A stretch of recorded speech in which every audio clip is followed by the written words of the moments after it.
we just we talked about routing and switching as far as getting all of the interfaces. I'm sorry, not the interfaces. Getting all the physical links connected on my network because in a previous class while I was working on this network, I lost my connection. I'm sorry, I lost six, I mean, because I failed to save my configs. So many of you, last night what I went over is how to save the configurations on a Cisco router. I'm just going to ask a few people before I get started a couple of things.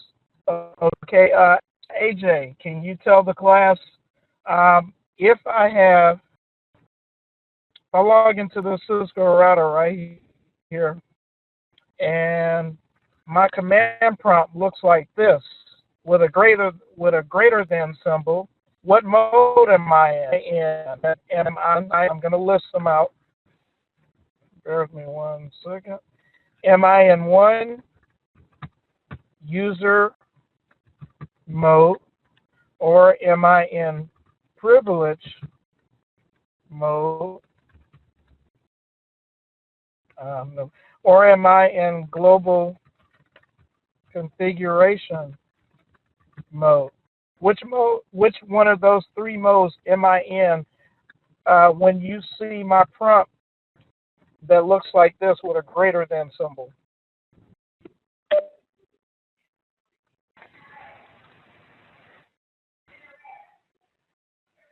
Okay, go ahead.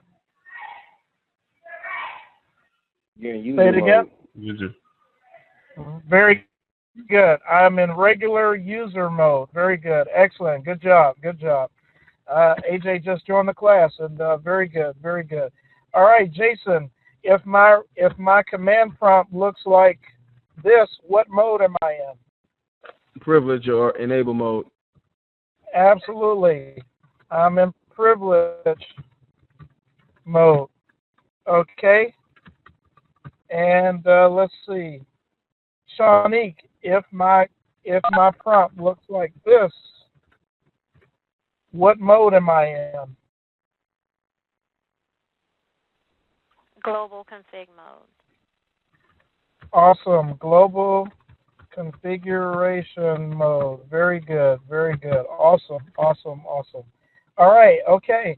And all right, who can take a stab at this? I'm just gonna, I don't expect you to remember, but Valerie,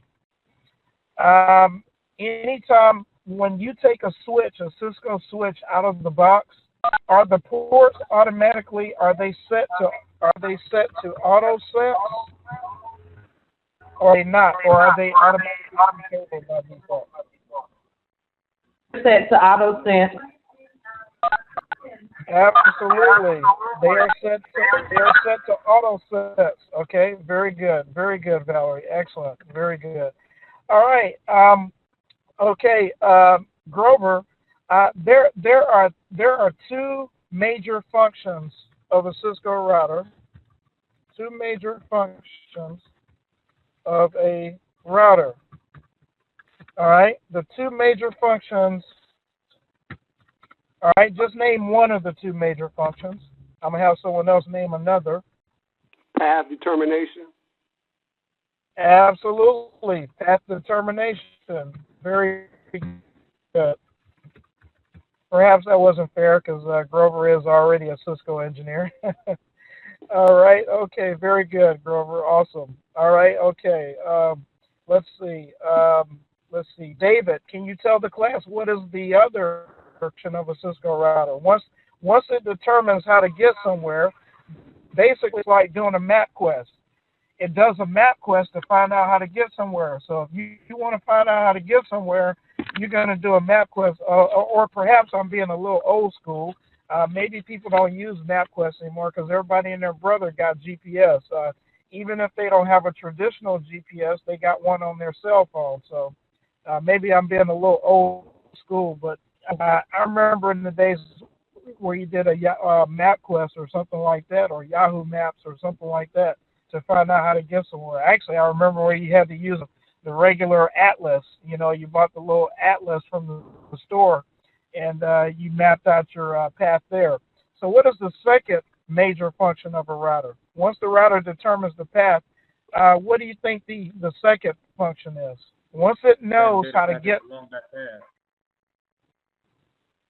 Hold on, let me turn on my volume. Say it one more time. To send data packets along that path. Absolutely. It forwards. Yeah, you guys are actually listening. I haven't even sent out the notes. For the data packets along that predetermined path. Okay, oh, very good, Sid. Very good. Man, you guys are awesome. You guys rock. Awesome. Okay. All right. Now, also what we talked about, I talked about what state a Cisco router is in, the interfaces on a Cisco router. When you first take one out of the box, let's see. Ooh. Dariana, when you first take one out of the box, are the interfaces enabled or disabled by default?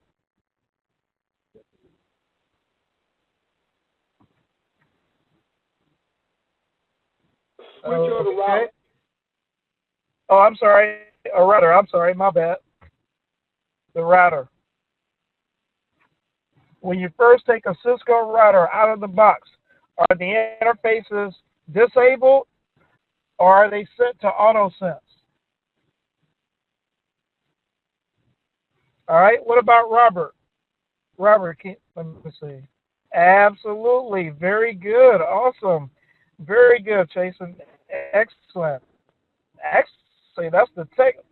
Jason gave us the textbook answer, and the textbook answer is that when you take a Cisco router out of the box, the interfaces are administratively down by default.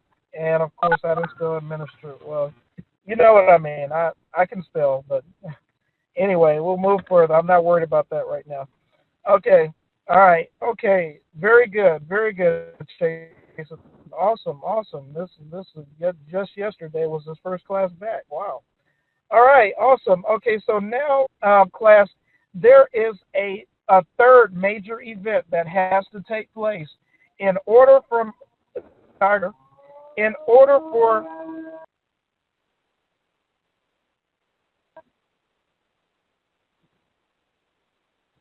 Oh, I'm sorry.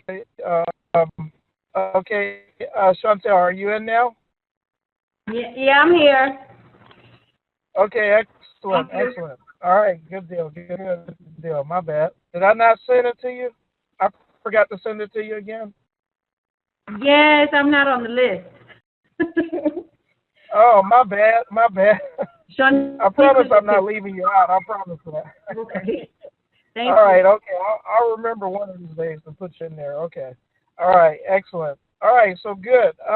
Let's see, where was I? Okay, say for instance, there is a very, very important event that takes place in order for any node or host. Remember the same thing.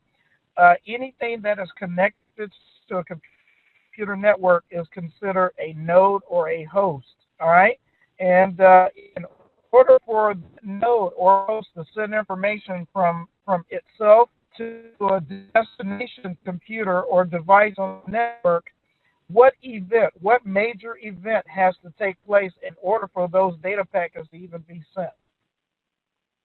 And we know that routers do these two things. There's a really, really, really important function that every Cisco network administrator or every network engineer, absolutely, excellent, very good. Let's see, who said that? Rodney, okay, excellent. Art, the address resolution protocol. All right, and as you recall, this is the process of the logical address, which is the IP address, with a destination physical, I promise you I can spell, physical address, which is known as a MAC address. Okay, now any device class, you need to understand, any device that is on a computer network of any kind, I don't care if it's wireless, wired, getting on the internet, local area network, whatever the case may be, device. And the reason why I'm saying device, because it's not always a computer. It could be a Wi-Fi hotspot. It could be a little Wi-Fi card, or air card or something like that. It could be a Sprint air card or a clear card or a clear Wi-Fi hotspot or even a cell phone. Even phone has a MAC cell address and IP address. Anything that is connected to the worldwide to the internet has to have a MAC address. That is the physical address. This address is actually burned in on the circuit board inside of today's particular device. Once again, the reason why I'm saying device is because I'm not just talking about PCs, computers. I'm also talking about routers, switches,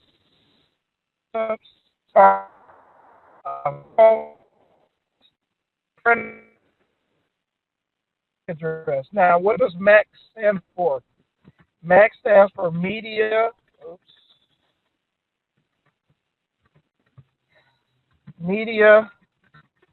Access Controller. That's all that means, okay? And it is the physical address. Another name for the MAC address is the physical address.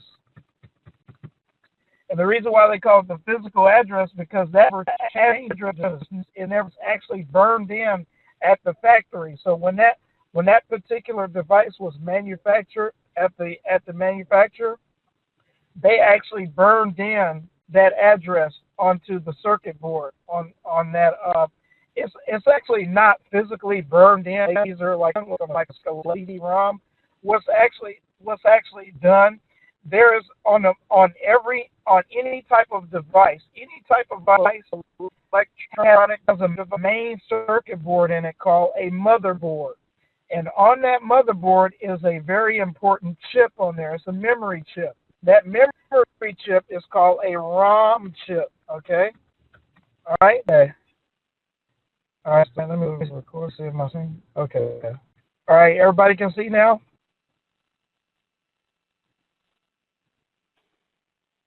Okay. Everybody can hear me. Assuming and see right now. Yes. Yes, I can. Okay. Excellent. All right, so what I was saying on this network basically is have set up. I only have layer 2 of the OSI model. Now there is a basic network, a basic model. There is a basic model for computer networks. Okay, and this basic model, all it does. It is just a model to explain to hold on. It is a model to explain how data packets get from one destination to another. That is it. That's all this model does. Okay. Everything has an official model. I don't care what you do. There is an official model. There's like a basic foundation for how everything is done. And this model basically it explains in 7 steps how data from one point is moved to another, and that is known as the OSI model. The OSI stands for the Open Systems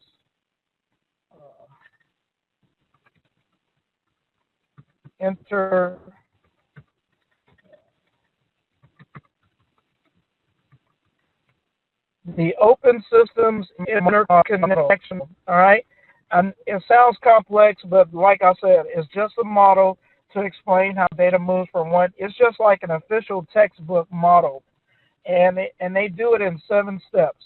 All right, the 7 steps are the they're the steps are. I'm sorry, I'm calling them steps, but they're not steps. They're what we call layers. All right, and it's a 7-layer model. All right, and those 7 layers. First of all, you got the physical layer. All right.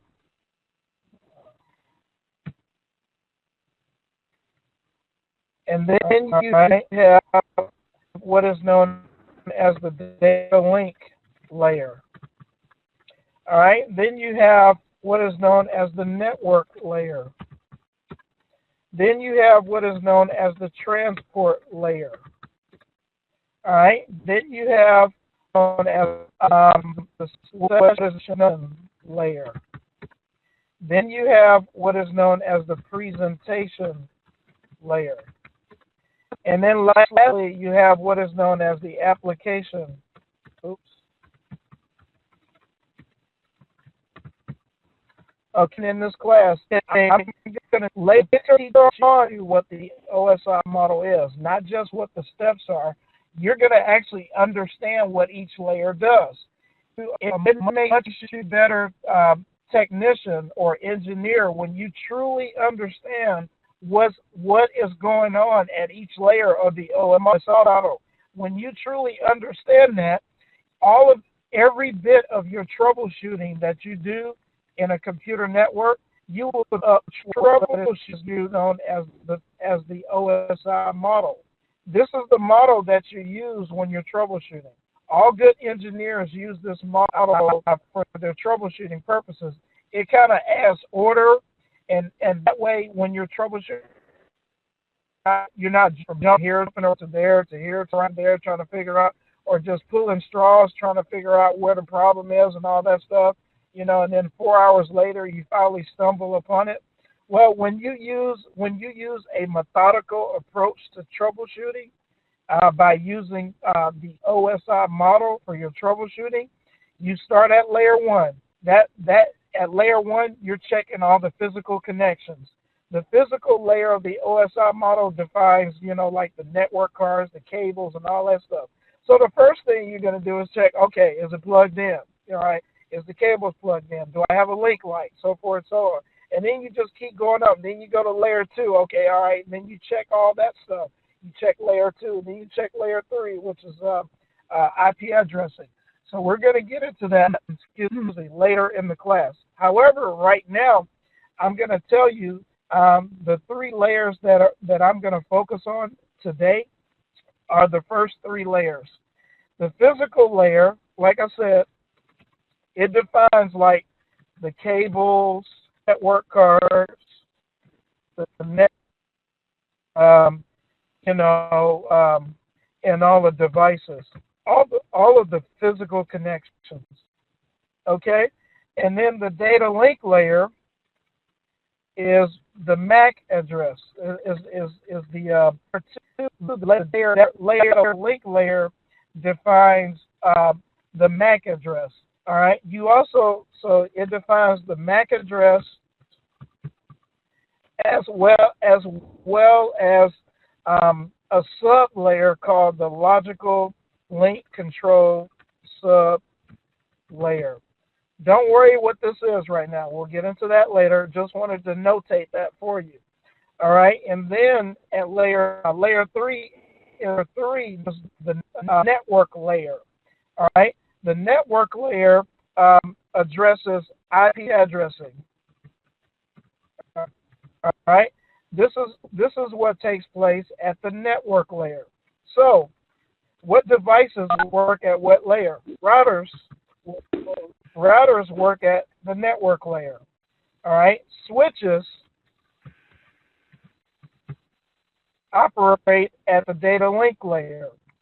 And then your NIC cards, your network interface cards, and your cables and all that stuff, they operate at the physical layer. Okay? All right, so eventually you're going to understand this whole entire model, and it's going to make your troubleshooting so much easier. So you'll be able to cut down, troubleshooting for 2 hours to maybe 15 minutes. And you'll be able to narrow down, you'll be able to pinpoint where the culprit is and resolve and be able to fix the problem. So this is a very important model to use anytime you're doing your troubleshooting. Always troubleshoot model, and we'll get into the OSI model.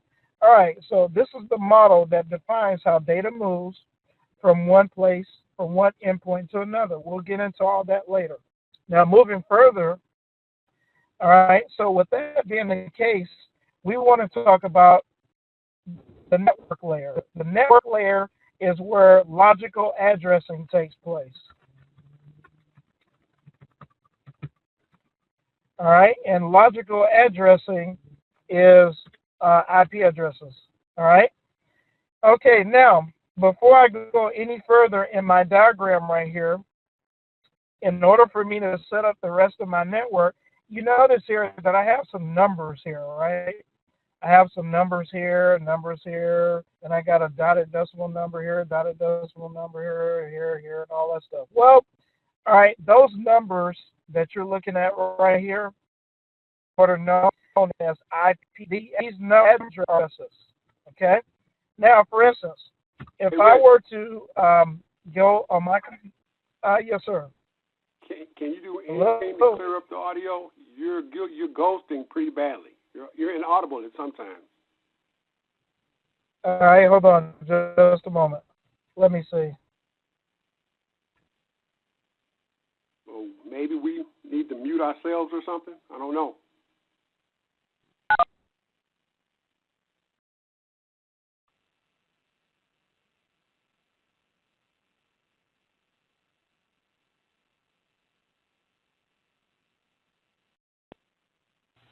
Thanks for pointing that out.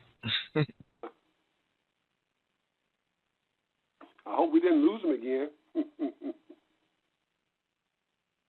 Oh, we lost him.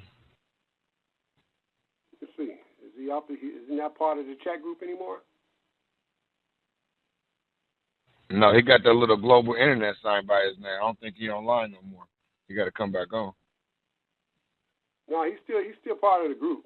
He might be cleaning something up. I don't know. All right, can you guys hear me better now? Oh, so far so good. Yeah, we don't know yet. Yeah, so far. Okay. All right. Sorry about that. All right. Okay. So, all right. So, I'm not sure how much you all heard, but basically, I was just going over this model here, and now what I'm about to do is go through the diagram here. Now, what I was saying is that you notice that I have all these numbers here, these weird-looking numbers right here. I have what we call a dotted decimal number right here, a dotted decimal number here, dotted decimal number here, dotted decimal number here. As you can see, I got them all over the diagram here. Now remember, class, as you recall, in order for any device on a computer network to be able to send data from one point to another, it has to have two pieces of information, okay? It has to have the destination's IP address, which is the logical address, and it also has to have the destination's MAC address, the physical address, okay? That is the only way that data can travel. It has to have those two pieces of information. It's just like sending a mail through the post office, sending a letter through the post office. If you're going to mail out a letter, you got to first have a stamp. That's going to be your physical address, right? All right, you got to have that. That's not going to change. And then you have to have a logical address, which is the actual address, the mailing address of the destination where the message is trying to go.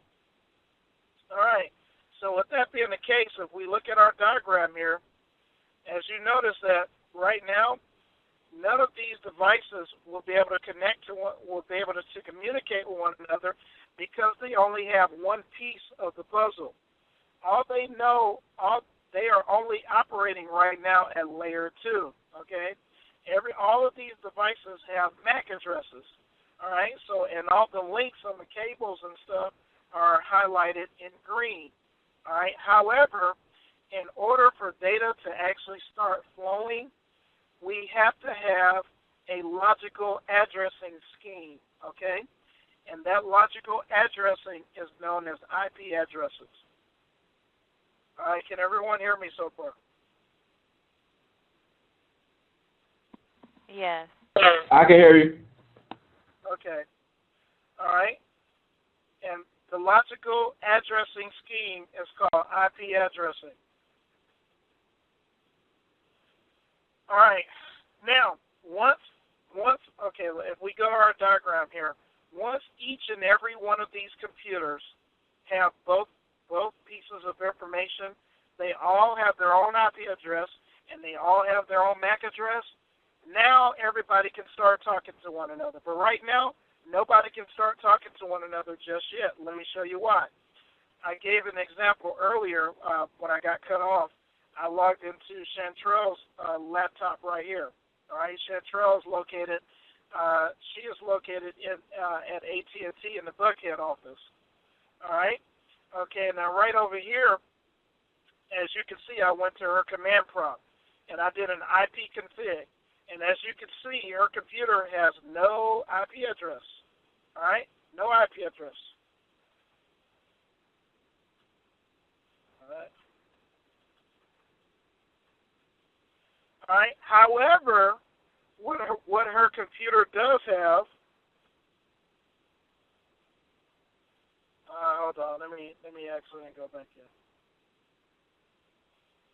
However, what her computer does have, a physical address. Remember, that never changes unless you use a MAC address changer to actually change the MAC address. And it'll erase the EEPROM and rewrite a brand new MAC address to the ROM chip. This address actually never changes. If Chantrell takes her computer and goes somewhere else with it, this is always going to be her physical address, always. Like I said, unless she uses a MAC address changer to change that MAC address, okay? All right, that can't be done. All right. But for the most part, theoretically, this address never changes. This is the physical address, or what is known as the MAC address or the burn-in address. However, though, on Chantrell's computer, you see that she doesn't have an IP address. This is the second portion of it. All right, these two pieces of information combined is what is known as ARP, Address Resolution Protocol. All right, you have to have these two pieces of information in order to send anything across the network. All right, so now that all of my computers on this network, they all have physical addresses, but they do not have IP addresses yet. All right, so that's what we're going to get into. But before we actually get into assigning IP addresses to computers and all that good stuff and everything, let's see if we can better understand what an IP address is, first of all. All right, now if I get on my computer and I pull up my command line and my command prompt, okay, and I do an IP config, all right, and I scroll up towards the top here, this is going to tell me, okay, this right here is going to tell me what my IP address is at the moment. Now, this is going to change.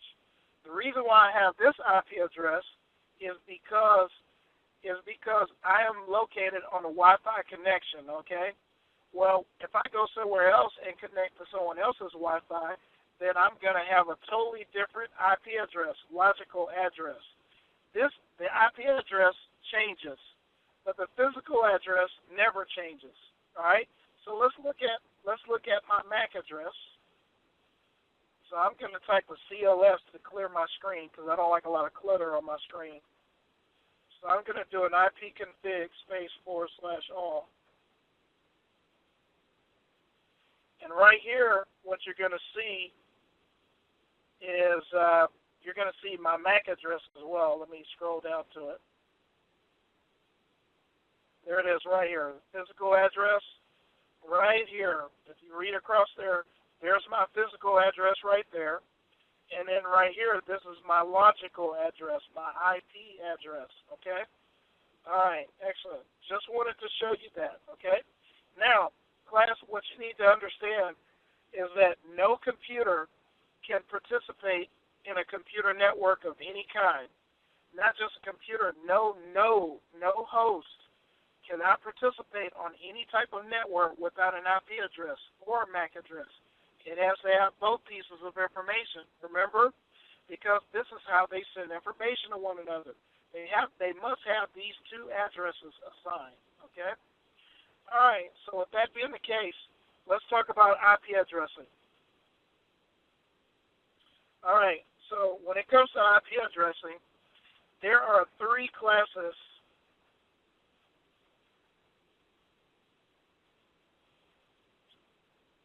of IP addresses. All right, the first one, Jason, tell me what the three classes of IP addresses are.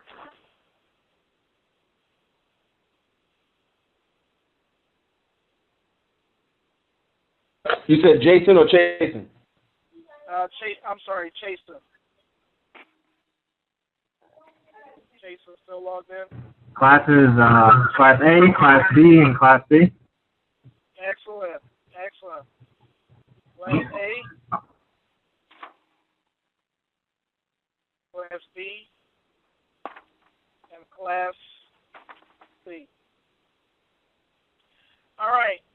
The current, first of all, class, before I go any further, first of all, talking about logical addressing, right now, I'm only talking about what is known as IP version 4.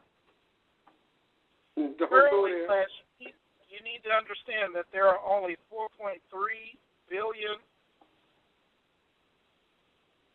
public IP version 4 addresses out there in the whole world, okay? There are only 4.3 billion of those public IP addresses, all right? Well, we are about to run out of public IP addresses, okay? And therefore, the IETF,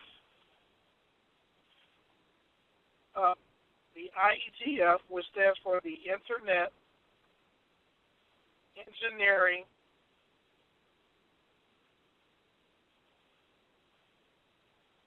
Task Force. The Internet Engineering Task Force, they came out, they invented to remedy the problem that we have with the depletion of our IP version 4 addresses. They came out with a version of IP called IP version 6. All right, so let me write that. IP version 6.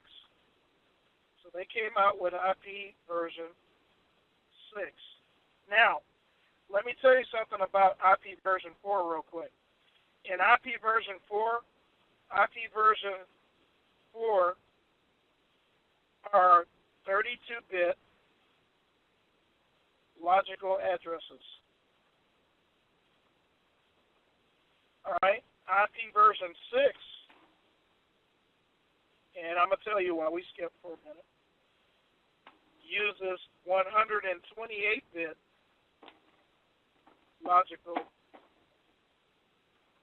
logical addresses, okay? All right, here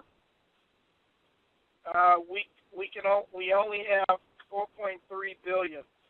When they first invented IP version 4, they never envisioned that they will run out of 4.3 billion numbers. They thought that was enough forever. And, well, we've outgrown that because as technology grows, you have to understand, it's not computers that have IP addresses. If you look, I challenge you, when you get a chance, if you look very carefully on your phone, on your cell phone, if you go into the settings, your cell phone, whether you realize it or not, has an IP address. So you are a part of the World Wide Web. Well, you are a part of what is known as the Internet, whether you realize it or not, okay? All right? Also, those of you who have these new fancy cars that they're making now, all of the new cars now are what are known as smart cars.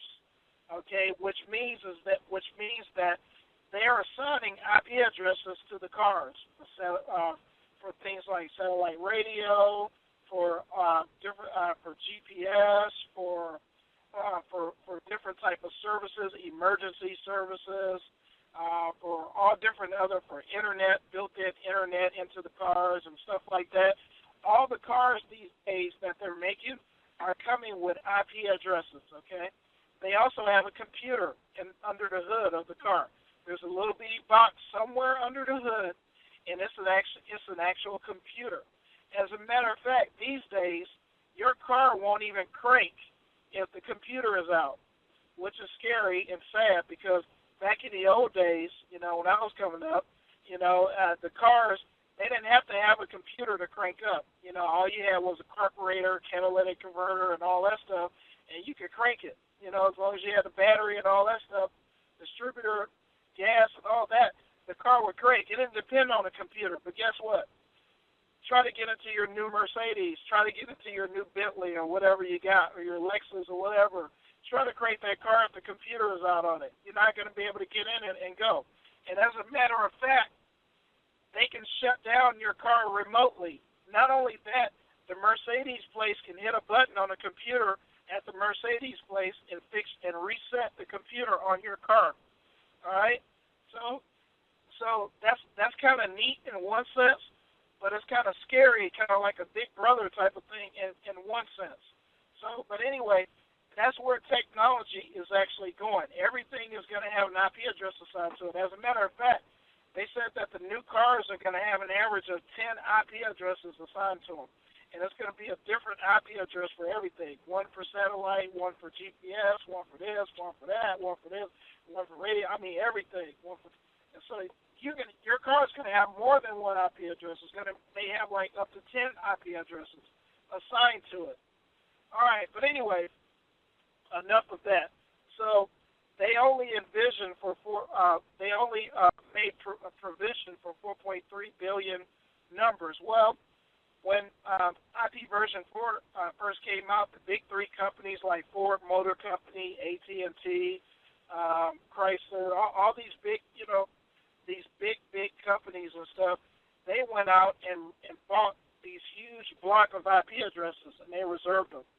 Well, when Aaron and when the governing body of these IP addresses started running out of numbers, they tried to get these big companies to give some of them back, and they refused to. They didn't want to do it. So for whatever reason, so I don't know, but they refused to do it anyway.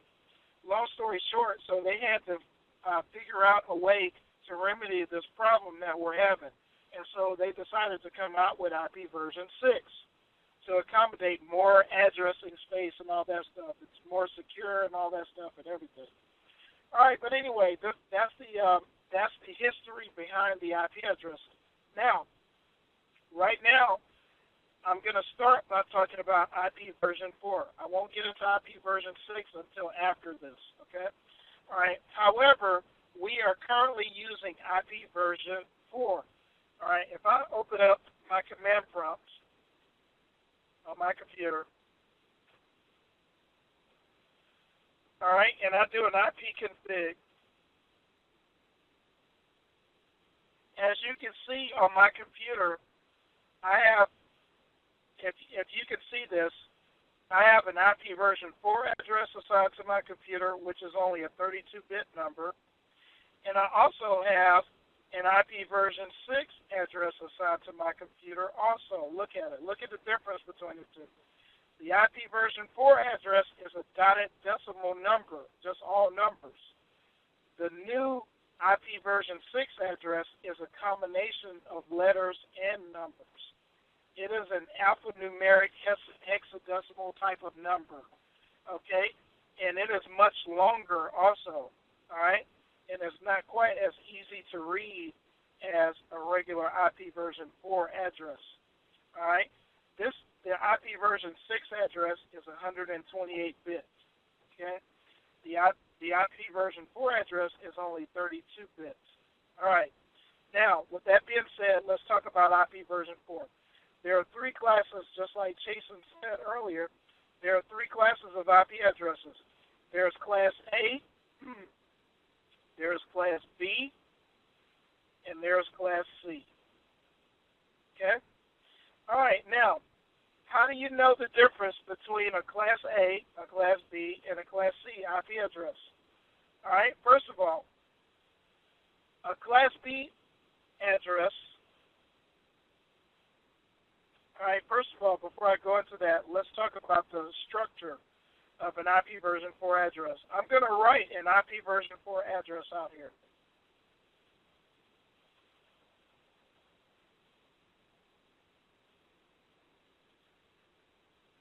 IP version 4. All right. An example of an IP version 4 IP address is 192.168.1.24. All right.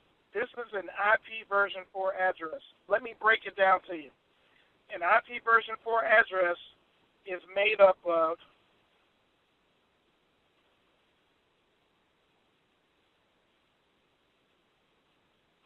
octets. It's made up of octets and bits. Okay?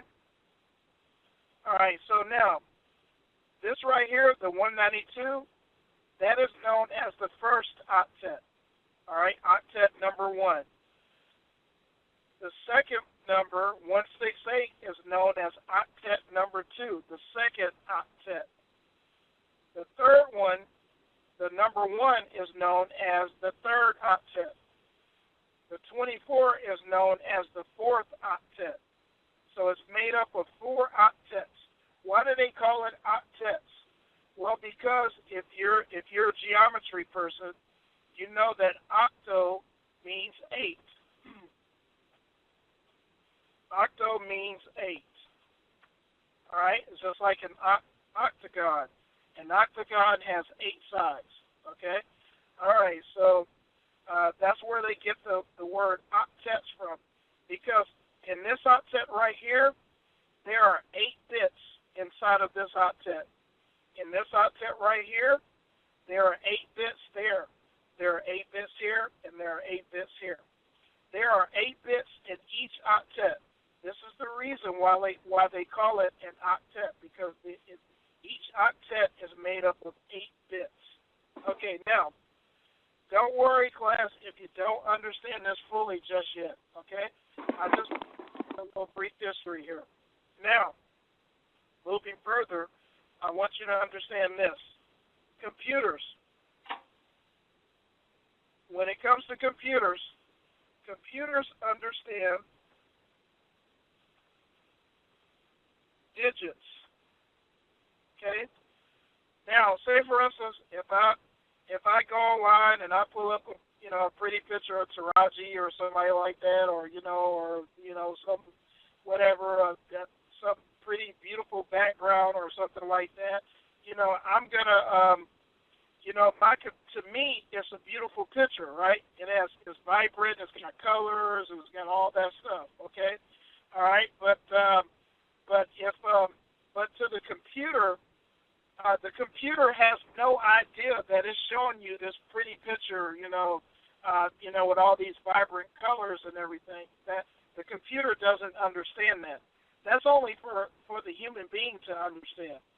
But what the computer does understand are a set of digits. Those digits are called binary digits, binary numbers.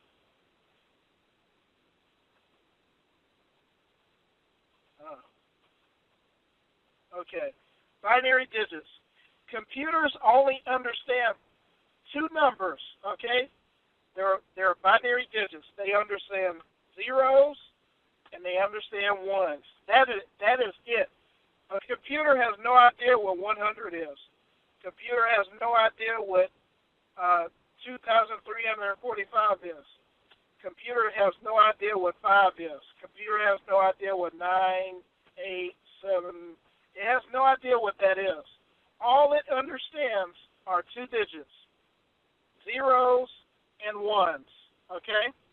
All right, understand that. That's all computers understand.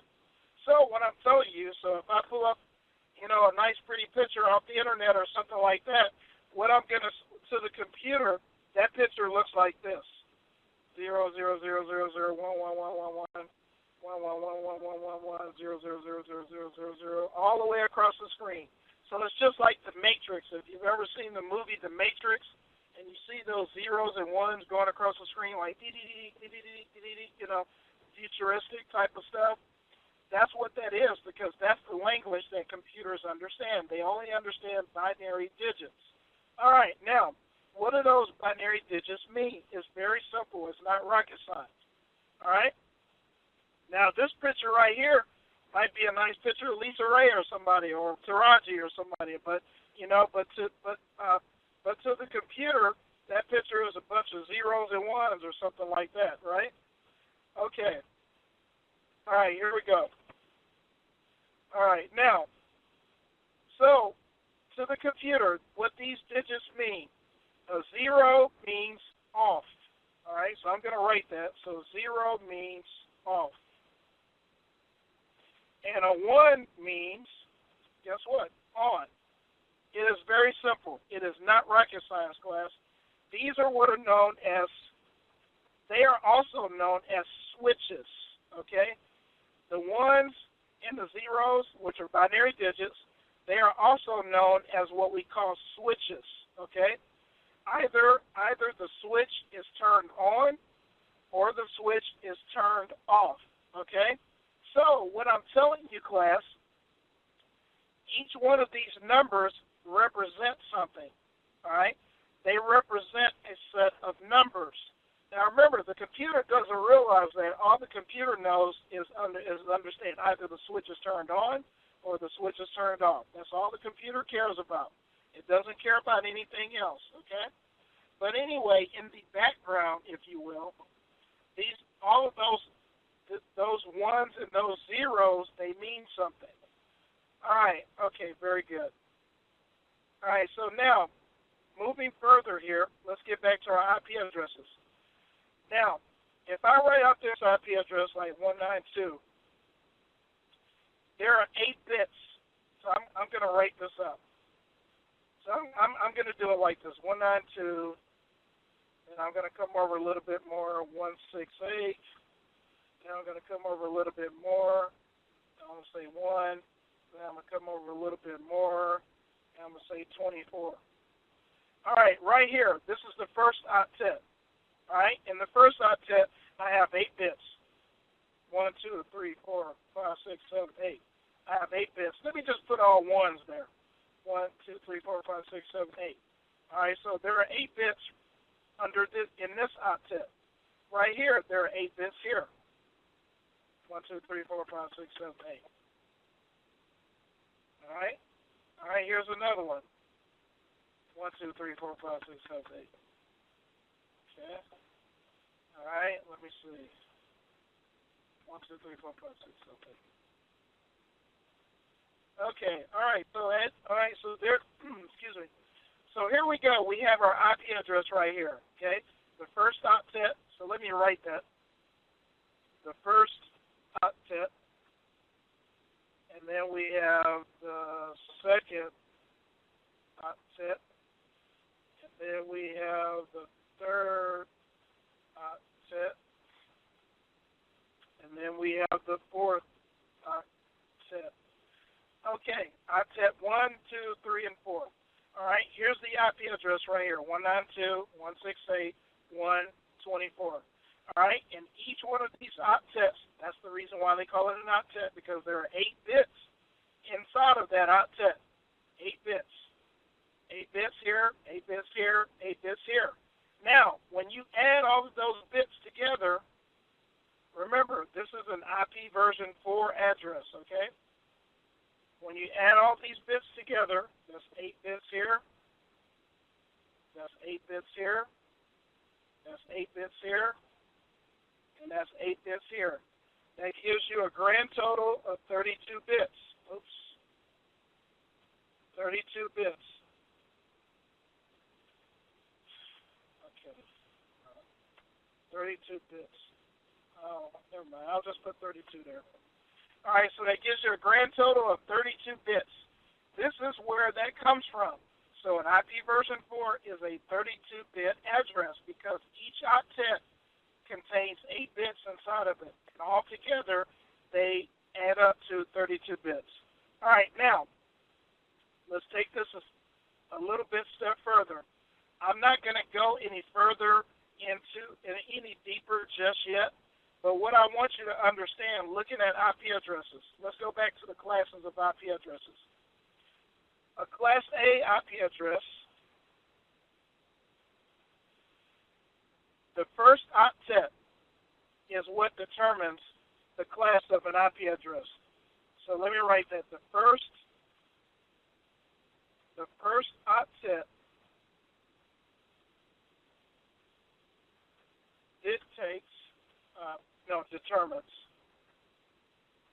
determines the class of IP address. All right, so check this out, class. If you see an IP address and the first octet is between the number 0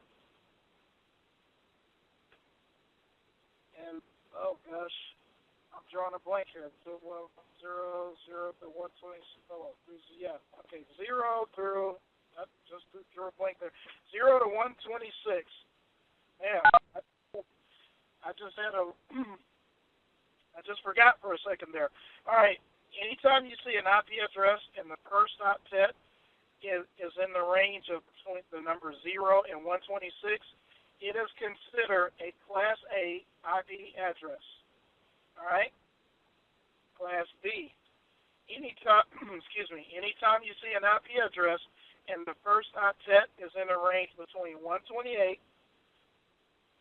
and 191, I'm sorry.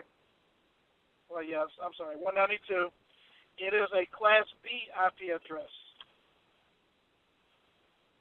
Anytime you see an IP address and the first octet is, is between 193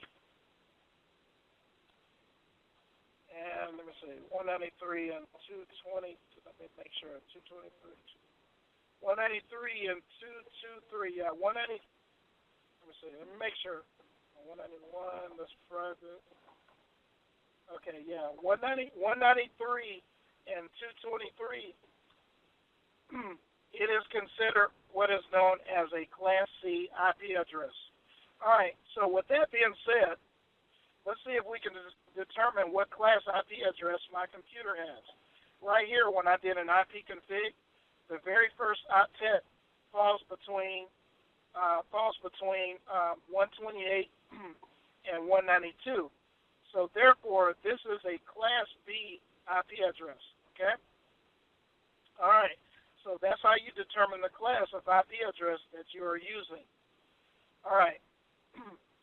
Now, moving further here. Go. All right.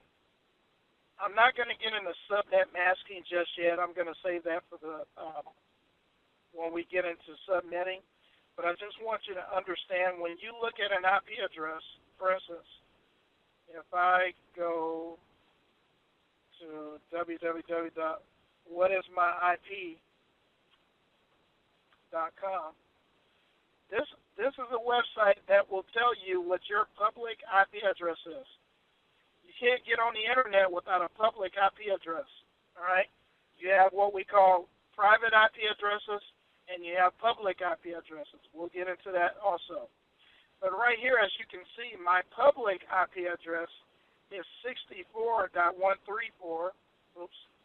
Is 64.134.6.129. What class IP address is this? Well, if the first octet in this IP address falls between 0 and 126. Therefore, this is a Class A IP address. Okay? All right. Now, anytime any other computers from the outside world are trying to communicate with my computer, they know me as 64.134.6.129. Now, I'm going to give you an example, a real-world example of the difference between a private IP address and a public IP address. Well, your given name. Your real name may be Richard Sidney Pugh III. That's my name, Richard Sidney Pugh III. That's my real name. That's the name that's on my birth certificate. All right? So in a business environment, somebody who does not know me, they know me by Richard. Well, my father nicknamed me Killer. Don't ask me why. I'm not what my name implies. But he nicknamed me Killer, okay? And he got it from some old Isaac Hayes song. And he said, before I was born, he said, whether I turned out to be a girl or a boy, he was going to nickname me Killer. So all my close relatives and personal people that know me, they don't call me Richard. They call me Killer. They go, yo, what's up, Killer? Like that. So, all right. And so just like, anybody else, like your name might be Buki or something like that, or Peaches or whatever the case may be. Your real name may be Veronica, but your nickname is, Buki, or something like that, and so that's how, so your public IP address would be your real name, and your private IP address would be your nickname. All right, so what I'm saying to you is that I'm connected to the internet right now. My public IP address, the outside world, the people that don't really know my computer, they know my computer as being 64.134.6.29. But the computers on my own personal internal local area network, they know my computer as being 192.168.6.141. That's my nickname, okay? My nickname is not routable across the internet, but my real name is routable across the internet. We'll get into all that later, okay? All right. So with that being the case, just wanted to throw that out there. All right, so now, okay, all right, so we covered the classes of IP addresses, and I'm going to take a few minutes. I'm going to close up the class with assigning our IP addresses. So now that you have just like a brief introduction into what an IP address is, I'm going to start assigning IP addresses to all of my Cisco routers real quick before I close tonight's class. All right, so let's take a stroll over to the Alpharetta office. I'm going to log into this router. As you can see, when I point to it, I have no IP addresses set. All right, so I'm going to log into my router, and I'm going to go to my command prompt. All right, once again, I can do, first of all, this mode that I'm in is in regular user mode. That means I can look but don't touch. I can't make any changes to the router. I can't reboot it. I can't assign no IP addresses. I can't make any major changes to the router at all. I can't make any changes, period. The only thing I can do is look but don't touch. All right, so with that being the case, I'm going to do a show IP interface brief. And I'm going to get a listing of all the interfaces on my router, okay? I'm looking at my fast Ethernet 0/0, 0/1, this one. And as you can see, under I have several columns here. I have the interface column, I have the IP address column, I have the OK column, which gives me a status. That tells you whether it's, configured. All right, and or whether it's, it's actually. Well, we'll get into that later, and then whether it's set, the method, whether it's set to unset, and then the status. This is the actual status. I'm sorry, which tells you whether it's up, down, administratively down, so forth and so on. And this one tells you gives you the protocol. Okay, it verifies whether the protocol is up or down. All right, but now what we're concerned with tonight is right here in my interfaces. This column right here where it says IP address, all of these say unassigned. So that means none of these interfaces have IP addresses assigned to them. Let me go ahead and do that now. Let's go back to our diagram. All right. Shanique, in a previous class, had already provided us with a bunch of IP addresses, okay? All right, so right here on this router in the Alpharetta office, all right, this link right here, this net, let me see, hold on. Let me move this, oops. Oh, there we go. All right, this link this interface right here, which is the Fast Ethernet, let me see what it is, Fast Ethernet 0/1 interface. All right, it is on the 172.16.70 network, okay? So I'm going to give this interface an IP address of 172.16.70.1. All right, so Fast Ethernet 0/1. All right, so I'm going to log into my router. I think I already have it open. All right, and I'm going to configure my Fast Ethernet 0/1 interface. I am going to assign it an IP address. Remember, the whole reason why I'm assigning these IP addresses is because none of my devices can send information to one another without an IP address. All right, so therefore I'm going to log into my router. All right, I'm currently in regular user mode. All right, in order to make any changes to my router, I have to be in global configuration mode. However, before I can get to global configuration mode, I have to first log into privilege mode. So I'm going to type enable and press enter. Now I am in privilege mode. Now that I am in privilege mode, I can now enter into global configuration mode. So configure terminal. Now I'm in global configuration mode. Now, what interface do I want to configure? Well, I want to configure the Fast Ethernet 0/1 interface. So I'm going to say interface Fast Ethernet 0/1 and press enter. All right, my prompt changes to configure interface mode. Okay, now that I'm in configure interface mode, now I can assign an IP address to my interface. So I'm going to type in IP space address. All right, and then I'm going to give it an IP address of 172.16.70.1, and I have to specify what is known, a number I haven't taught you yet, and that number is known as a subnet mask. All right, so I'm going to give it a class of /24 subnet mask, which is 255.255.255.0. Now, you actually heard me a second ago call 255.255.255 a /24. Let me show you why. Remember when I talked about each octet in an IP address contains 8 bits? All right, so let's look at this subnet mask, 255.255.255.0.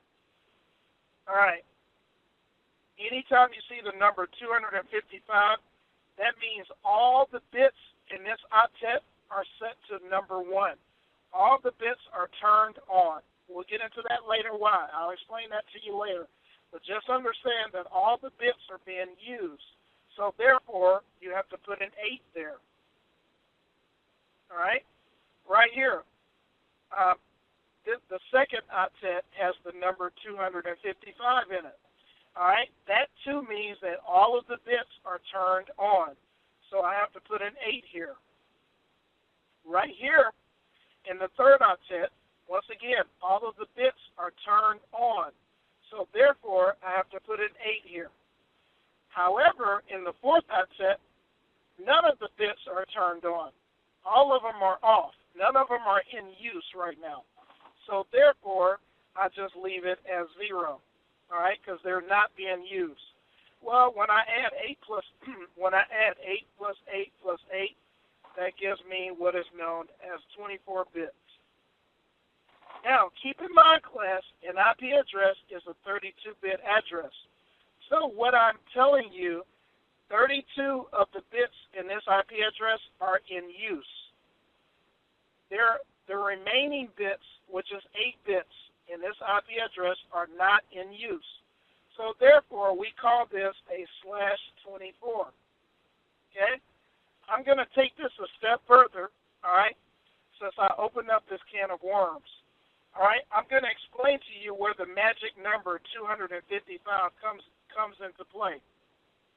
Now, in each octet of an IP address, you can only have a maximum number of 255.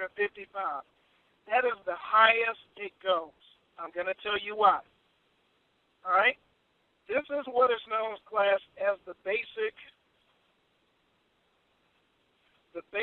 number line of computing. The basic number line of computing. Now, this is not like regular arithmetic, class. Now, when you were in school, you learned that when you talk about a number line, the number line goes forever. You have right in the smack in the middle of the number line, you have 0. And then to the right of your number line, you have all your positive numbers. And then to the left of the number line, you have all your negative numbers.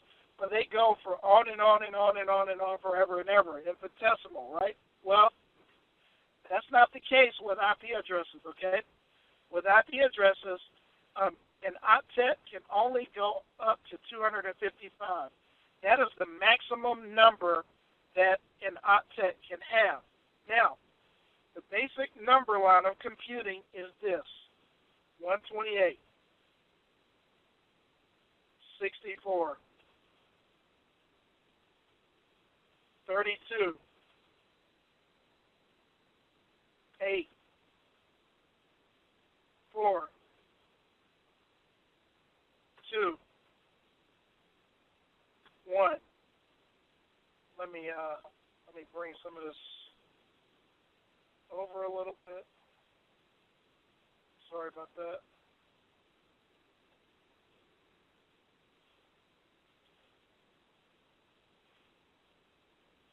Okay, this is known as the basic number line of computing. You need to memorize this, okay?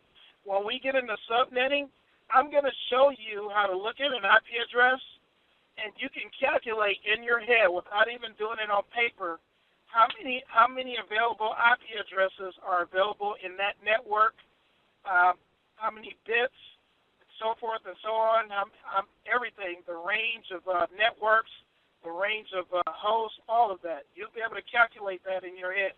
You'll be able to look at it, and you'll be able to say, by looking at a subnet mask, you'll be able to say, that's a /24. Oh, that's a /23. Oh, that's a /19. Oh, that's a /8. Oh, that's a /16 or something like that. You'll be able to just do it right off the top of your head. All right, but right now, I want to tell you that this is the basic number line of computing. If you add these numbers up, 128 plus 164 plus 32 plus 8 plus 4 plus 2 plus 1, it will give you a grand total of 255. That's where that magic number comes from, class, okay? Now, check this out. All right. Each one of these numbers on the number line represent a bit place. Remember, class, I told you right here that every octet contains 8 bits, and the 1 indicates that the number is turned on, and the 0 indicates that the number is turned off. All right. With that being said, let's take it a step further. So let's look at this. There's the first octet, second octet, third octet, fourth octet. All right, let's take this a step further. The 128, it represents the first bit place. The 64 represents the second bit place. The 32 represents the third bit place, fourth bit place, fifth bit place, 1, 2, 3, 4, 5, 6. Hold on. My bad.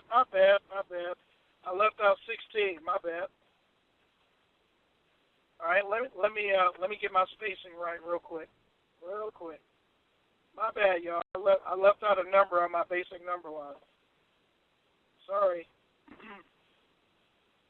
All right, so here we go. Okay.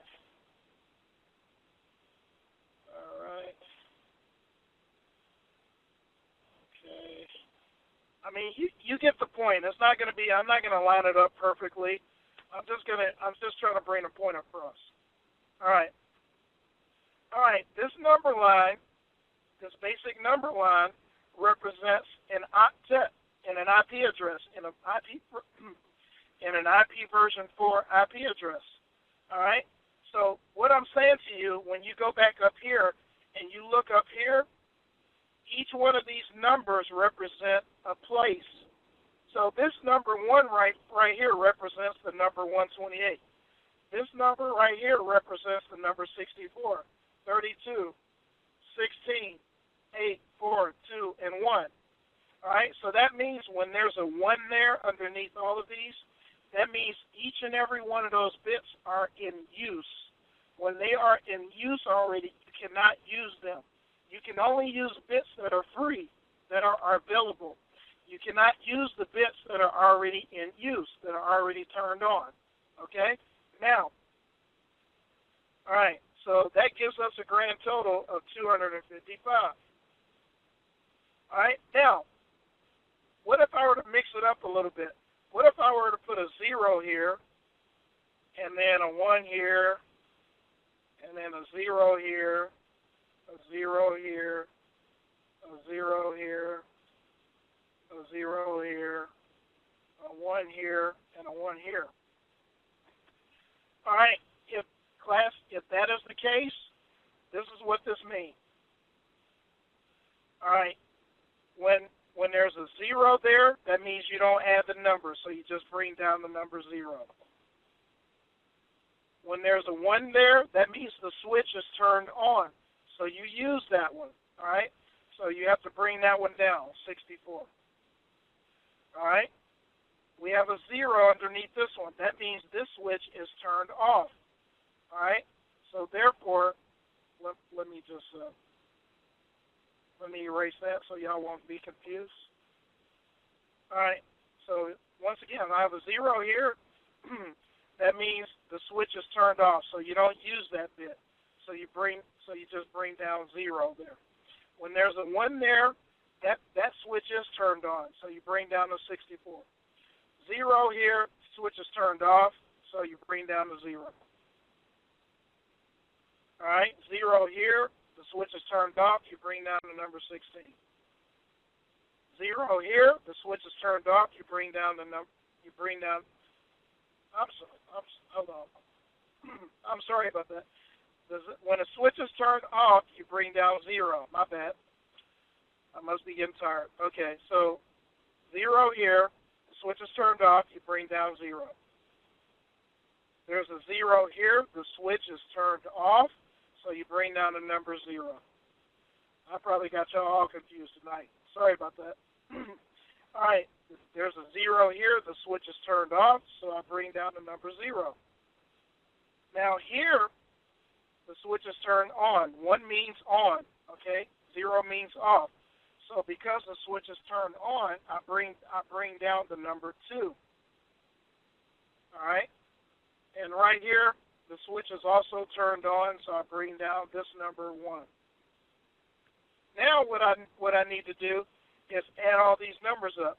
So I add 64 plus 2, which is 66, plus 1, which is 67. So my number is 67. All right? Okay. All right, so going a little bit further, that's all I'm going to say on IP addressing tonight. So let's go back to our diagram real quick. All right, so going back to our diagram here, I'm supposed to be assigning the IP address 172.16.70.1 to the Fast Ethernet 0/1 interface. All right? And I did that already, as you can see. If you look up in my history right here, you can see that I assigned an IP address of that. So let's see that for sure. So I'm going to do a show IP interface brief. And as you can, okay, somehow I lost it. All right, so let's go back in because it's not showing it. All right, so let's go back into our router. I'm sorry, I have a question. Does everybody else see the router? Because I don't see the router either. Me neither. Okay, let me see. Hold on just a moment. I need to mute some people probably. Okay, go ahead and ask the question one more time. Richard, I still see your notes. I don't see the router. It's a huge delay, and it still hasn't moved yet. Okay. It's probably my connection. Yeah, you turn yellow again, Richard. When you turn green, everything is good. When you see how the top bars are missing and you're yellow, that's when we get the lag, and then you get disconnected and stuff like that. Okay. Yeah, that's due to my connection, my Wi-Fi connection. Yep. Okay. All right. Okay, can everyone see the diagram now? Yep, I can see it now. Okay, so I'm going to log into this router. Somehow I lost my config, so I'm going to do a show IP interface. And I didn't reboot the router, but that's what happens when you deal with these IP interface. Okay. Yeah, it's showing that my fast Ethernet 0/1 interface was never configured. So I'm going to do this over again. I'm going to go into enable mode. I'm going to go to global configuration mode. I'm going to say interface fast Ethernet 0/1. And I'm going to do an IP. Hey, Richard, the screen is frozen. You don't see it? No, we didn't see you typing anything. Right now, we see the schematic of the networks and the routers. Yeah, that's what I'm experiencing. What you're seeing right now is called latency. I'm getting lag on the internet because of my connection. I got a little bit of a weak connection, and I don't have as much bandwidth, and so you're probably getting delayed latency there. Can you see it now? Operator office is up now, and we see address 172. Right, gotcha. Okay, so I'm gonna assign an IP address of 172.16.70.1. All right. By the way, class, according to this IP address, if you look at the first octet, what class IP address is this? Is it a Class A IP address, Class B, or a Class C? C. A what? C like Charles. C. Okay. If the first octet. Class D. Did you say B or C? B like boy. B is in Bravo. Absolutely. Thank you. For some reason, it sounded like C. Okay, sorry about that. Very good. That is correct.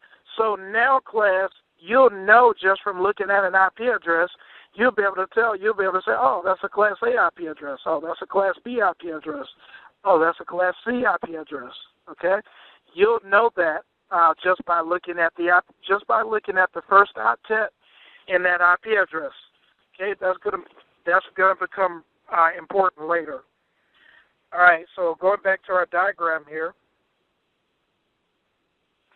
All right, so I'm assigning 172.16.70.1, and now I have to assign it also a subnet mask.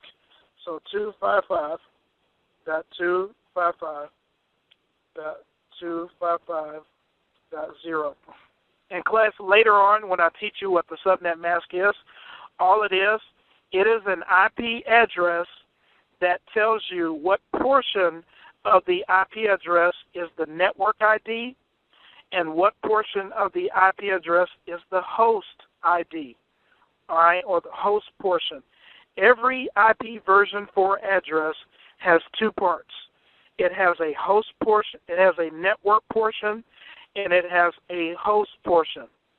All right. It also has a really logically a third portion. I'm not going to tell you about that just yet, which is known as what they call a subnet portion. But right now, I'm just going to keep it to classical boundaries. So right now, we won't get into subnets just yet. Just understand that an IP version 4 address has two parts. It has a network portion, and it has a host portion. Let me write that.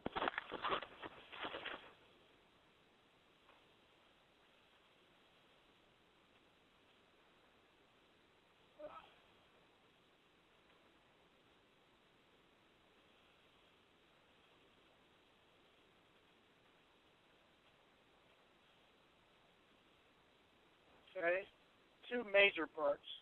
All right, it has what is called the network portion or the network ID. All right, and it also has what is known as the host portion. All right, so and it is the subnet mask that reveals the part of an IP version 4 address is the network portion and the host portion.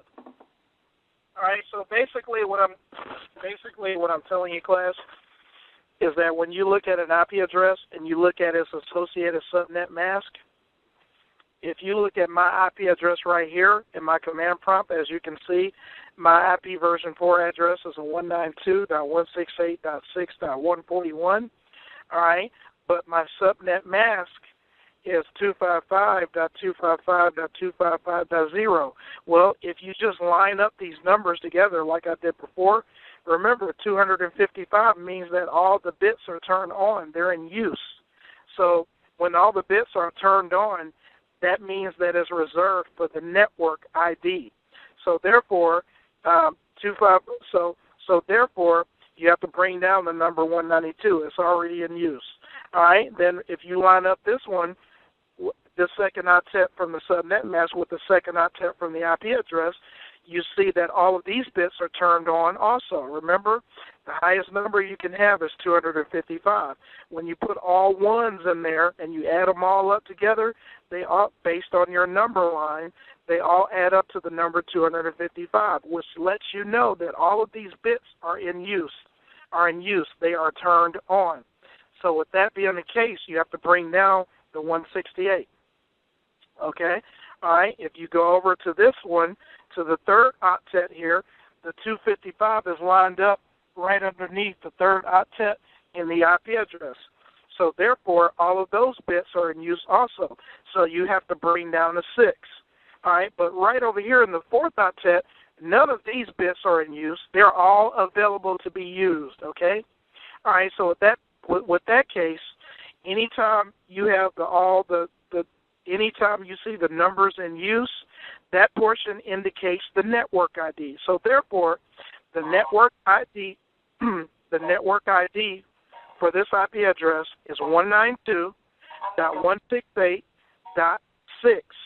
That's why you earlier in the class, you always heard me saying that, oh, this is part of the 192.168.6 network or subnets. All right? All right, so my computer is part of the 192.168.6 subnet or network, okay? All right, so that is the network ID of my computer.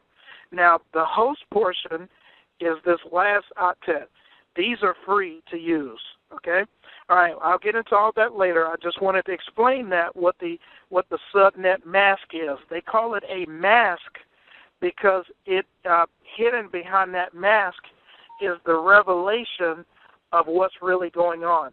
It reveals to you what this is. It tells you what part of this IP address is the network portion or the network ID, and it tells you what portion of this IP address is the host ID.